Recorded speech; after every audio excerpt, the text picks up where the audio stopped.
Yeah, how are you doing, Piers? I'm doing very well despite the rain, and today is my birthday. Oh, happy birthday.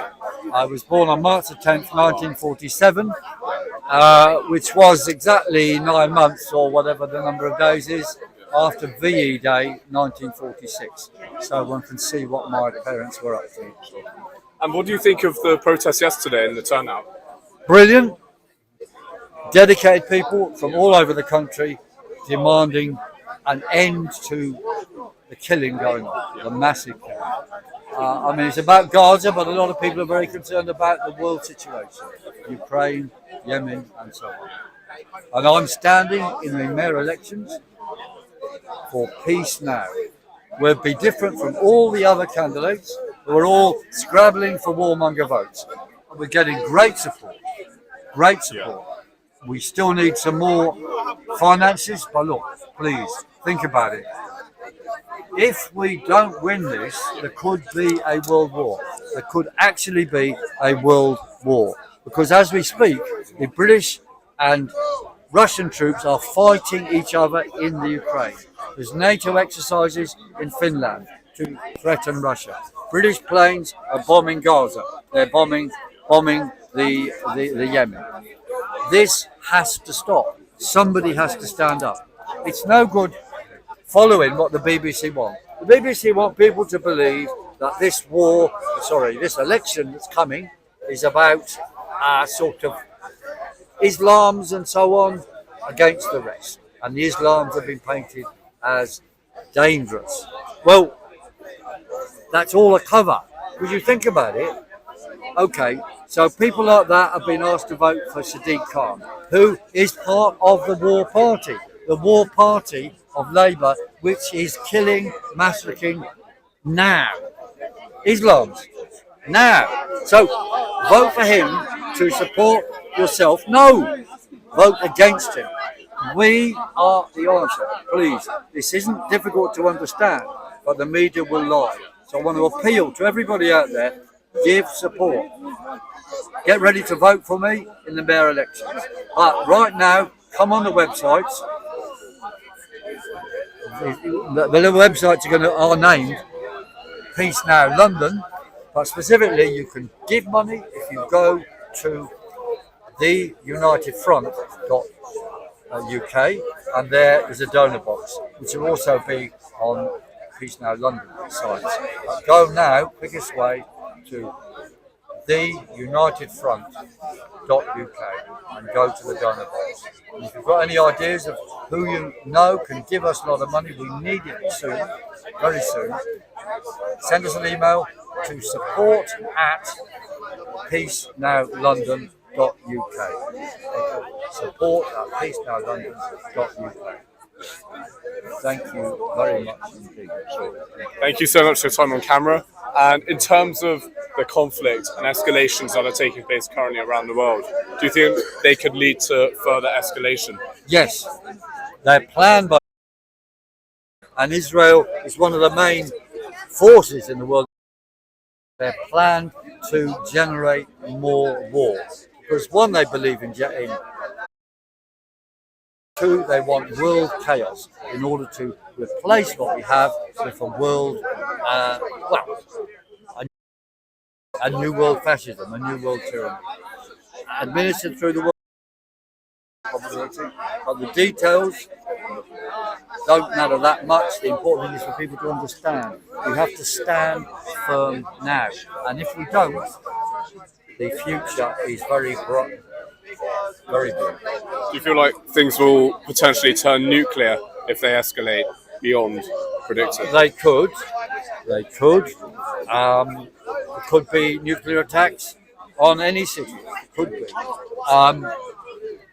I myself think a long-term nuclear war is unlikely because the directed energy weapons that have been used to destroy Hawaii and Greek islands are actually more powerful in a way, and those weapons can take out nuclear missiles in flight.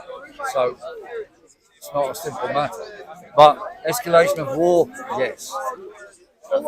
And in terms of your campaign and policies, what are they clearly stating in your manifesto? The clear stated motto is Peace Now, and the campaign is called Peace Now London, so people understand. It doesn't get mixed up with other Peace Now campaigns. And the key is that we will take action, all actions we can, against the warmongers. London is the centre of these people. All the banks support them. All the accountants who are working things out for them. The actual production of weapons and so on. And we want trade unions like Unite to help boycott production of weapons and the shipment of weapons. And, you know, as Mayor of London, I would talk to them. I mean, Unite is a fantastic union, and, you know, they've got a great record of defending people's rights. But if we don't do it on this one, what is life worth? I mean, it's an election about life itself. Do you think this is a historical moment It and is. will be talked about in 100 This years' is an time? historical moment, yes. And please, if you want to be part of history, make history now. Go to the unitedfront.uk and join the donor box and look out on Telegram and so on. And there will be a website opening very shortly for Peace Now London. What do you think will happen if Sadiq Khan wins again? Well, it'll be a tragedy.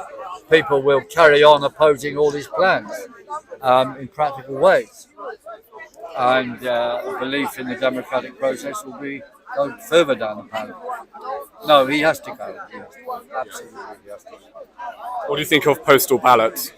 I think they're very easily manipulated, and I'm personally against them. I think people should turn up and vote, or do a proxy vote by somebody else.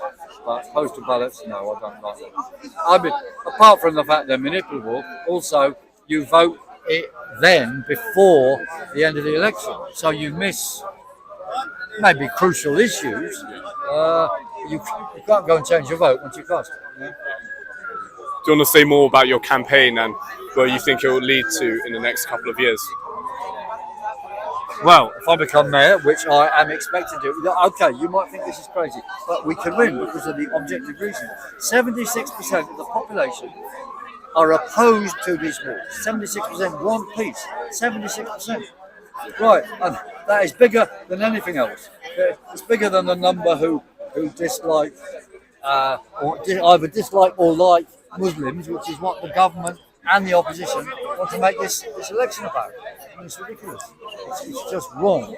They're trying to divide us, and we must be united for life. And what will happen in the next few years? Well, London will change, everything will change, because there'd be a big conflict between me as mayor and the British government, whether it was a Tory or a Labour one. It's up to them. I mean, And if you get through, you know your policies. Are you intending to implement them over a period of time, or all of a sudden? well, some of them will be implemented immediately. Immediately we get in, we take all the measures we can, and there's various legal measures against the genocide or the warmongers, to be precise. Other things, people know where I stand on ultra low emission zones. It's crap. We'll also review the congestion zone. I don't believe it works. I would reduce the congestion zone charge and see what happens. I mean, we do things properly, scientifically, based on evidence. We've got to have a big change on housing. London is the speculation capital of the world, the money laundering capital of the world. That is why house prices are so high. That is why people can't afford to live here.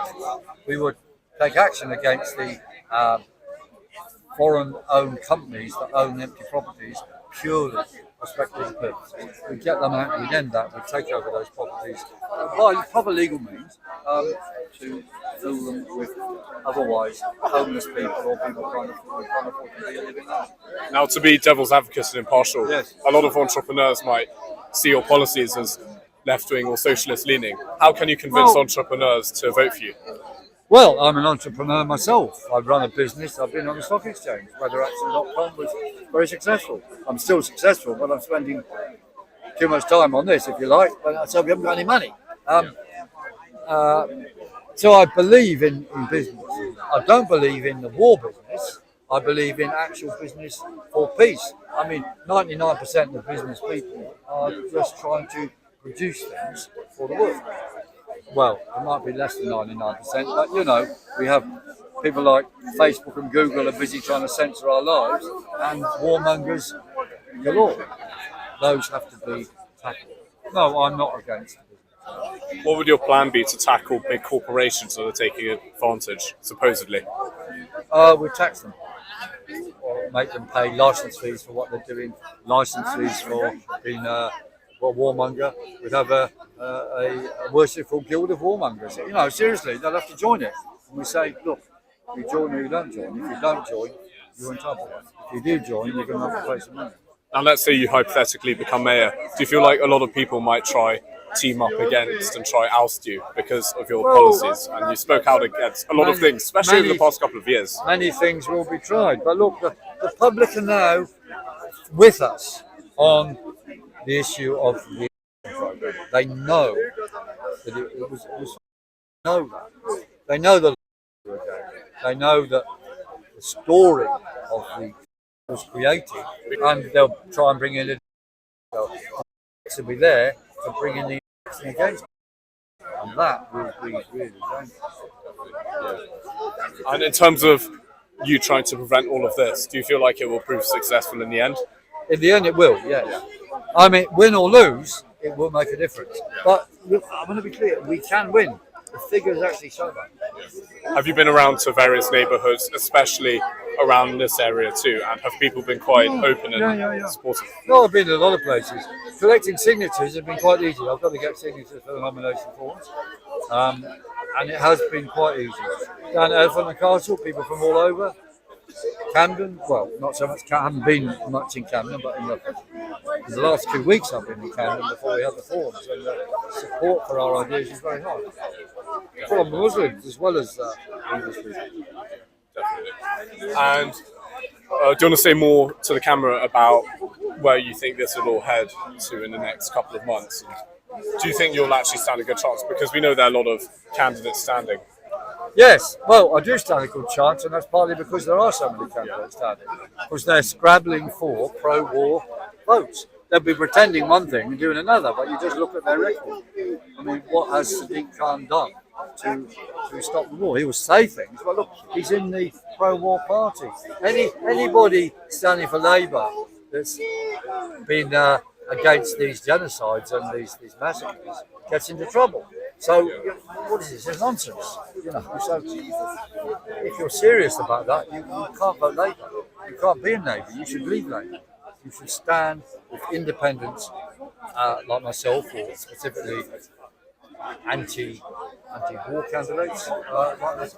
Now, in terms of the ongoing conflict between Israel and Palestine, do you feel like a two-state solution would work? It could do. I think it's up to people in the area to decide.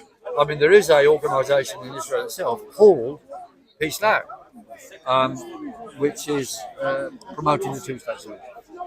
If people want that in Israel and Palestine, then that's fine.